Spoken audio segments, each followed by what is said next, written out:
Good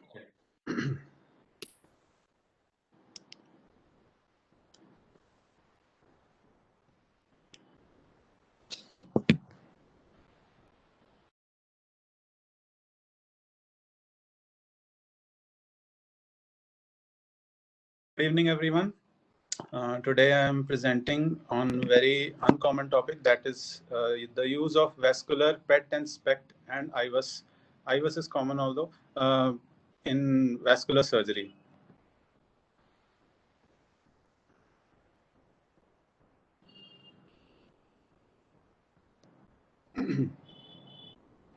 Okay, so moving on to introduction, we'll start with the functional imaging first.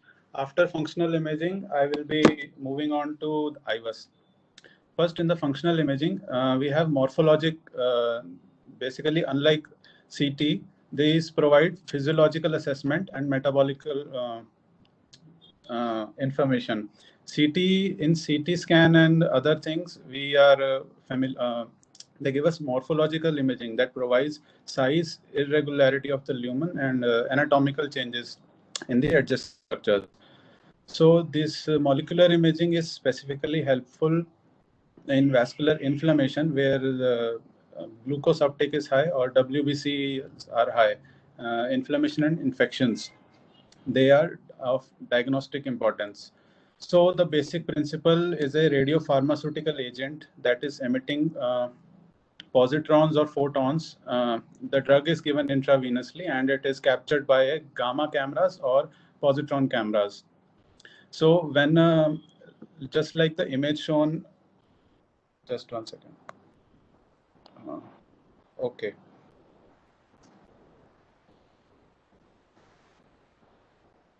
So just like the image shown in this, there is a gamma camera. This also known as scintigraphy. We mostly use it for bone scans, renal scintigraphies, lymph scintigraphies. So this is a gamma camera that makes a 2D image of the photons emitted from this thing. So just in these images, we can see there are. This is the first image shows lymphedema of the upper limb. So this is a 2D image that is captured by a gamma camera. This is known as a scintigraphy. So various these agents can be used for this. So this is a rotational scintigraphy. When we can rotate two gamma cameras to create a 3D image, something like this. So we label it as SPECT or a PET CT or a PET, not CT, SPECT, just SPECT or PET. When coupled with the CT, they are known as SPECT CT or PET CT. So what is the difference between SPECT and PET? PET CT is actually positron emission topography. It is expensive. It uses positron emitting radioisotope. Most commonly, 18 fluorodeoxyglucose is used. The advantages are it provides better contrast and spatial resolution as compared to SPECT. SPECT CT. So basically, PET or SPECT, PET and SPECT, these are basically 3D images captured by a gamma camera or a positron camera. The PET utilizes the PET utilizes 18 fluorodeoxyglucose for imaging, and the SPECT, we label it imaging as SPECT when we are using technetium, indinium, or iodine as the radiopharmaceutical agents. The resolution is better in PET CT. Moving on to the clinical applications in vascular surgery. In vascular surgery, we can use it for 4 main applications. That is atherosclerosis, aortic pathology, vasculitis, and vascular graft infections. Firstly, we'll discuss in brief about atherosclerosis. So in molecular imaging of atherosclerosis, it has been shown that 31 to 59% of patients older than 50 years had some kind of uptake in the carotid plaques. So the uptake that is there, it is more in the plaques which are large lipid, which have large lipid core, or a intraplaque hemorrhage. They show more uptake than stable lesions. Autoradiography. This is again a form of SPECT in which WBCs are labeled. Autoradiography with labeled macrophages is more sensitive and may be used to confirm our SPECT findings. Uptake can be correlated with elevated CRPs for confirmation for vulnerable patients, although not highly sensitive for vulnerable plaque, but patients can be showing high uptake, need to further undergo investigations for vulnerable lesions. Also, along with diagnosis, it can be used for monitoring the treatment. For example, studies and literature is available for simvastatin. Simvastatin is showing reduced FDG. This is actually autocorrect wrong. Reduced FDG uptake in arterial walls after 12 months of therapy. Long-term changes in FDG uptake, if we see the inflammation, can only be a transient feature. We cannot, if we find inflammation, we can't just label it as this atherosclerotic or vasculitic. It could be a transient feature, whereas calcifications are more representative of chronic process or stable atherosclerosis. The second application we come to is aortic pathology. So higher FTG intake has been associated with higher wall stress in abdominal aortic aneurysms and correlated with instability and macrophage infiltration. Increased FTG activity is more frequent in small aneurysms and lesions with inflammatory changes, which are often symptomatic and they undergo repair. In aortic pathology, dissection is also one of the things that we can see, although it is not indicated, but it has been seen that FTG uptake was significantly higher in acute dissection. And higher FTG uptake, it indicates unfavorable outcomes in patients. The literature shows that the mean SUV is standard uptake value. It's comparable to Hounsfield units that we see in the CT. The value of 2 or more is considered significant in malignancies or inflammation. So if it is higher SUV of the FTG at site of maximum dissection can independently predict unfavorable outcome.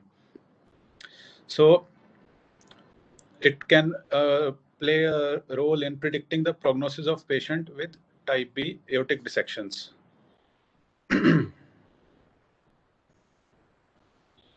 So the next indication we move on to is vasculitis. In vasculitis, it is mostly helpful in diagnosing large and medium vessel vasculitis, more accurate in large vessel due to its lower resolution, and it is best used for aorta. So with the functional imaging, we can diagnose giant cell arteritis, Takayasu arteritis, polyarteritis nodosa, also diseases, also associated findings like polymyalgia rheumatica or polychondritis. In the image shown here, we can, in the first image, the A image, it is like giant cell arteritis involving the aorta and the medium-sized vessels. Also in the A image, we can see the uptake is also around the knee joints. That also suggests this inflammation in the knee joints. In the second, and the B and C images are representative of polyarteritis nodosa, that is diffused inflammation along the blood vessels, sparing the larger one. So the functional imaging, PET and SPECT, they help us in early diagnosis of vasculitis. It is highly sensitive if when coupled with blood markers. It has more than 90% sensitivity and very high predictive value. Although when patients are taking steroids or when in remission, they may not show such uptakes. It is only in the inflammatory phase of the vasculitis. Next indication, moving on to vascular graft infections. So both techniques can be used here, PET as well as SPECT. Both have more than 80% sensitivity, although PET CT has more sensitivity than SPECT CT. When we use SPECT CT, we label WBCs with the technetium 99 or 111 indium radiopharmaceutical agents. So the false positive results in Spect, they have been reported in the presence of uptake in the lymphocytes, hematoma, thrombosis, bleeding, or nearby pseudoaneurysms. Physiological false uptakes can be present within 1 month of surgery. And sometimes while labeling WBCs, if cross-labeling of RBCs has happened as a technical error, then also it may deliver false positive results. When compared to PET-CT, PET-CT has more than 95% sensitivity for detecting vascular graft infection. The false positive, this one, they can be due to increased activity along the implants, grafts, and stents due to chronic aseptic inflammation against foreign body as a foreign body reaction by macrophages and foreign body giant cells. So they can also be due to healing post-operative scars and unknown malignant disease, overlapping malignant disease. In a study by Kaider et al., there was even at 6 follow-up, it was seen that there is a diffuse homogeneous uptake in more than half of the grafts that was more prevalent with the Gotex than in Dacron grafts. This is an image that shows the vascular. This is a PET-CT image. So the A image, that is just the PET uncoupled with the CT. 2D image, it shows a streak in the abdomen that is a localized vascular graft infection on one side, on the right side. So when coupled with a CT, it can accurately tell the region of the infection. So moving on to limitations of the functional imaging, molecular imaging. It is low resolution till date. The slices that we get are just 4 or 5 mm slices, and newer probes are required that need to be developed for newer radiopharmaceutical agents, so that we can do a disease-specific imaging. The radiation exposure is very high. It is the functional exposure is near about 1 to 10. Average is 4 millisieverts for FDG PET-CT. So that was about functional imaging. We'll move on to Ivus, intravascular ultrasound.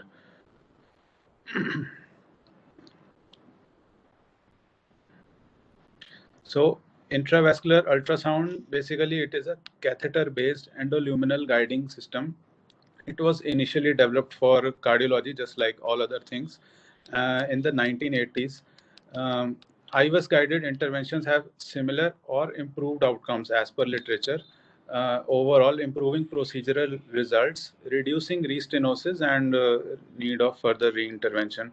Although Ivus can be used as an adjunct to almost all endovascular procedures. So the technology that is used is basically, there are 2 types of system used in the Ivus. Yeah, there are 2 types of system that can be used in the Ivus. One is a mechanical system, and other is the electronic system or this solid state Ivus. In this produces, both of them, they produce axial images that is 90-degree to the long axis of the catheter and covering a all around 360-degree image. So in the mechanical system, what happens is, so as the image is showing here, the image B is a mechanical catheter. So the guide wire is actually out of the system, and towards the tip of this, we can railroad the the mechanical system. It has a rotating element that gives ultrasound waves and then captures it. In a solid state catheter, there's a multi-element array. It is almost 64 piezoelectric crystals are there all around, and it delivers this image. The advantage is that guide wire artifacts are avoided in this kind of system.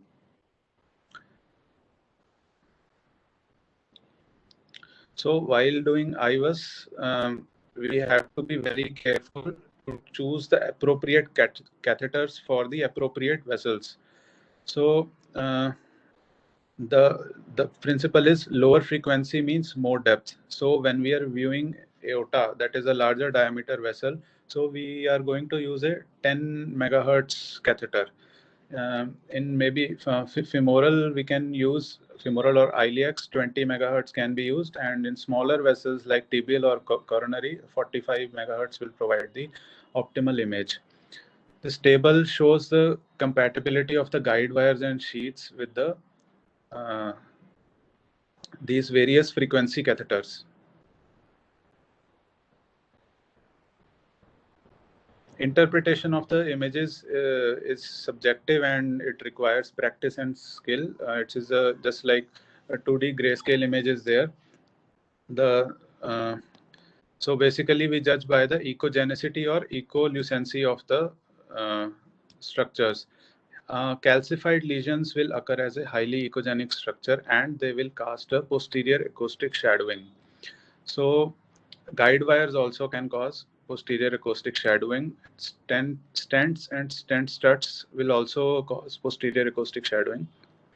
Whereas the fibrotic plaques, they are less brighter. They can mimic the calcium, but very less posterior acoustic shadowing will be there.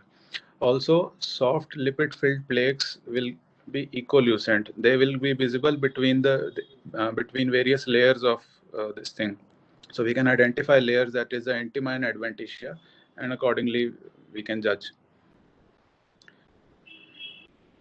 Now moving on to the variations in Ivus, the advancements in Ivus have been done. So one of that is volumetric three-dimensional Ivus.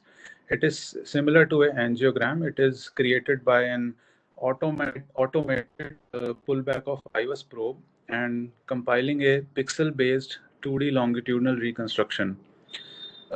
Images like 3D computer software-based reconstructions are there when we pull back the Ivus. The pitfalls are if the catheter tip is not reliably at the center of lumen, so an oblique view will be captured that will give a false reading. So to overcome this, they recommend two pullbacks of the vessel at the back-to-back two pullbacks and then the reconstruction. Another advancement is color flow Ivus. Ivus, unlike our normal color Doppler, it cannot measure the flow velocity, although it provides information about the interface between vessel wall and the bloodstream. So this is important when we are doing a subintimal angioplasty. So we can recognize the true lumen and take an entry into it. So accurate volumetric measurements can be taken.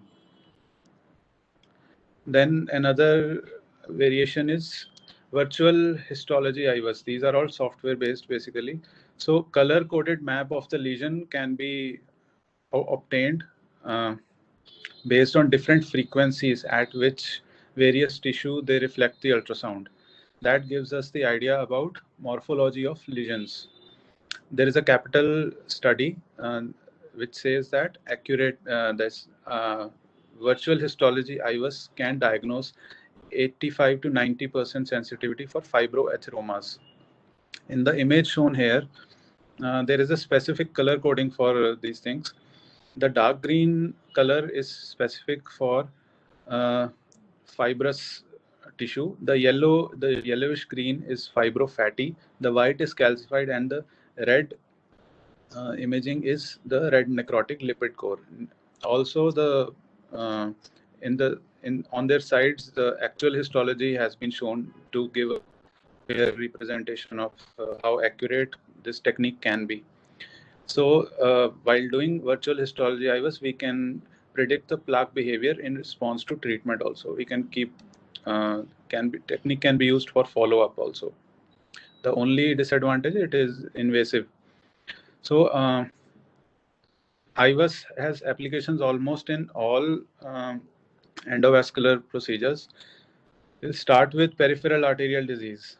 So in all advantages, there are pre-procedure advantages, intra-procedure and post-procedure. So in pre-procedure, it can accurately determine the degree of stenosis, the lumen diameter, and also aid to do a better sizing of the balloon and stents. In a Japanese study, it was mentioned that the 5-year patency rates of femoropopliteal interventions improved at 65% versus 35% when Ivus was used, because Ivus can detect various other complications that have, for example, if the opposition of the stent is not accurate or the placement is not accurate. So intra-procedure, one can ensure proper dilatation of stents to improve apposition to vessel walls. Also, one study was mentioned in Rutherford. They say 40% of the patient had underexpanded stents that need larger balloons for dilatation and proper apposition. Also, stent struts can be identified by use of Ivus that cannot be seen by conventional angiography. Continuing with PAD, in aneurysms, in peripheral aneurysms, vessel morphology can be also judged by the extent of thrombus. If it is a small thrombus that is adherent to the vessel wall, can be missed while doing a conventional angiogram. We can also appropriately determine the landing zones, and after the procedure, one can be sure of the adequate sealing of the thrombus proximally and distally to avoid endoleaks. The next application is Ivus guided true lumen re-entry. The device here in the image shown is a Pioneer Plus device. It combines Ivus with a re-entry technology. So this can be very handy in iliac artery or infrainguinal also, chronic total occlusions. In carotids, before carotid endarterectomy, we can, or carotid stenting, we can use this technique to identify distal ends of the stenotic lesions for adequate size of stenting, length of stenting, or dissection while surgery.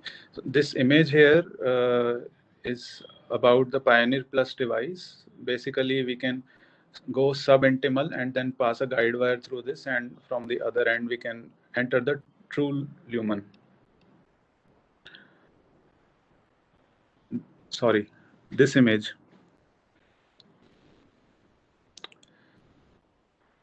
So Ivus as in can also be used in case of in abdominal aortic aneurysm repairs.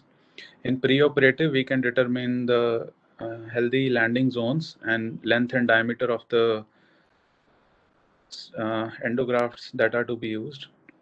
During the procedure prior to endograft delivery, it can be helpful when there is a difficult access. Ivus can guide rotational atherectomy or balloon angioplasty, crack and pave, to determine if the conduit may be necessary if it is a smaller vessel. So Ivus can also be helpful in detecting any sources of potential embolic material when we are doing a thoracoabdominal repair, such as calcific plaque or mobile atheroma in the aortic arc.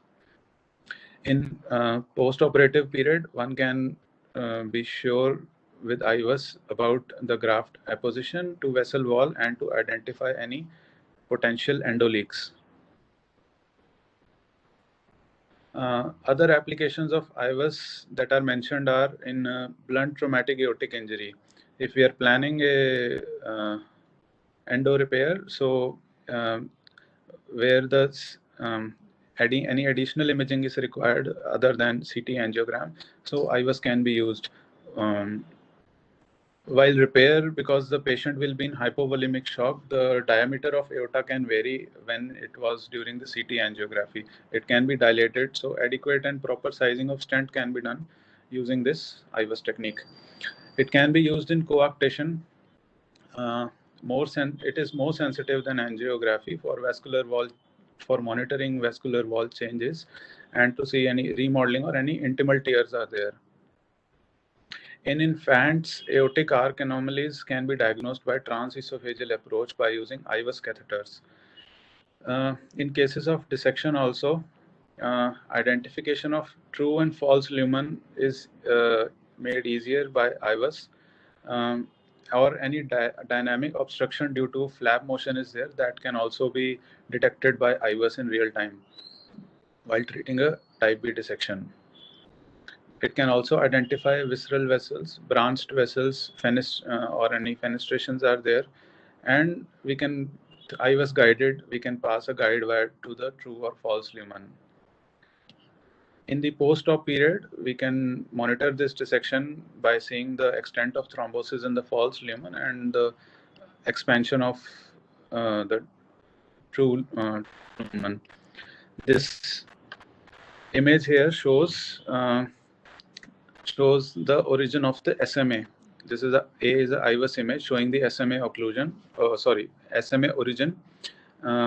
The C in the C image we can see that the SMA, there is a dissection flap that is obstructing the SMA. Dynamic obstruction of SMA is there in this, just for illustration purposes.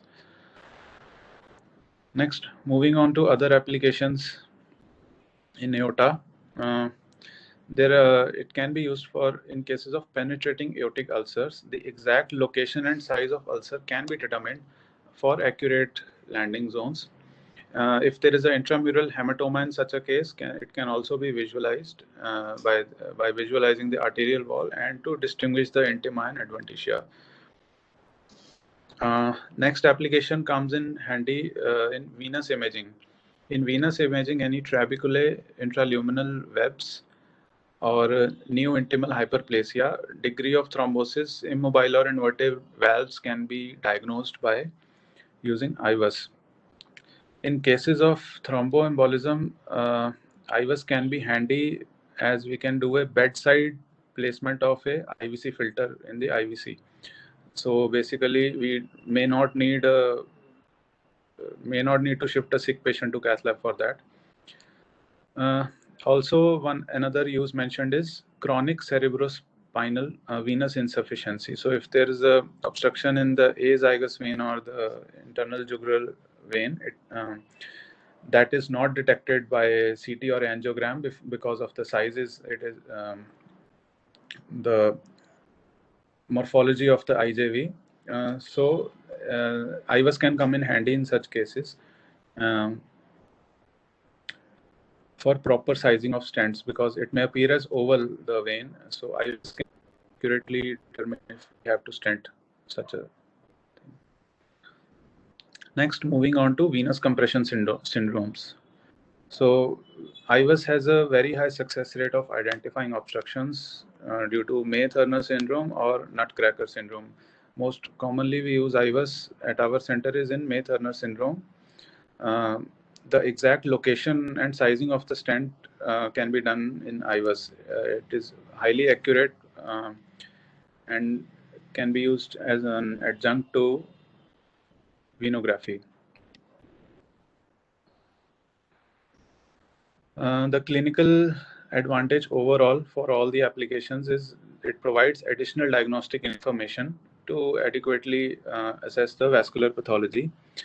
Cost to benefit ratio, if we see, it is a costly thing to charge extra for Ivus, but also it is proven that the effectiveness of the treatment is increased, and by preventing reintervention, we can justify the cost. Proper stent and balloon sizing and deployment can be done by the aid of Ivus. In adjunct to angiography, it reduces the amount of contrast injected and radiation exposure by also reducing the fluoroscopy time. It is helpful in patients with contrast allergies and renal complications. The drawback is that if the catheter is not exactly in the center of the lumen, a distorted or oblique slice may give incorrect diameter of the vessel. For example, in a tortuous aorta, it could give a different size of the vessel than it actually is. So it can be used in all aspects of the procedure, pre-procedure, intra-procedure, and post-procedure follow-up also. So there are limitations and risks to this. The limitations are it is an invasive technique. You need for this. And although invasive, but Ivus has less than 0.5% complication rate reported. That too only while we were doing surgical intervention rather than diagnostic. In diagnostic, they have not mentioned any complication. The quality of the imaging that is limited by the time and technology we have. There is a lot of noise and artifacts. Ivus is low quality because it's showing images at 30 frames per second. The good ultrasound machines that we use for Doppler and all, they use more than 50 to 750 frames per second. So they are more, so better imaging is required. It is also user dependent, since you need to be familiar with all the frequency selection system settings such as gain, compression, gamma curves, etc. to reduce noise and artifacts. So the artifacts can be avoided by placing the catheter adequately, by avoiding obliquity and judging the vessel curvature. In further advances, Ivus technology is going to change by this thing. It is called a CMUT. It is a single chip forward. It is by chance, autocorrect has made it leaking. Forward looking imaging system by capacitive micro machined ultrasonic transducer arrays with front end electronics. So in the middle, it will act like a sheath to pass our guide wires and balloons, and at its circumference, there will be the piezoelectric crystals and receiver organized in a ring fashion. So it can be a forward-looking Ivus can also be used to do a Ivus guided angio entry into the lumen, into the true lumen, or those things. Another advancement coming up is near infrared spectroscopy coupled with Ivus. So that results are awaited from the prospective trial. They are doing it in the cardiac coronary thing. That would be all. Thank you.